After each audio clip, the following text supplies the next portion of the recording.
Sidang lanjutan kasus Agus kembali digelar di Pengadilan Negeri PN, Mataram, Kamis, tanggal 23 Januari tahun 2025.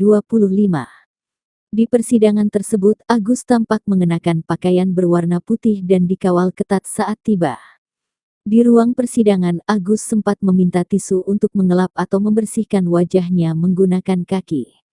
Agenda persidangan ini adalah mendengarkan keterangan saksi. 3 dari 5 saksi hadir di persidangan dan 2 lainnya berhalangan. Agus menghadapi ancaman hukuman berat.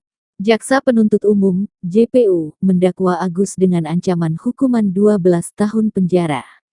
Selain hukuman penjara, Agus juga dituntut denda sebesar 300 juta rupiah.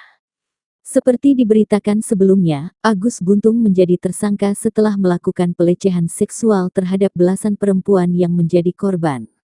Awal mula kasus ini muncul di publik, lantaran salah satu korban berinisial M, 23, mengalami pelecehan seksual oleh Agus di sebuah hotel di kota Mataram.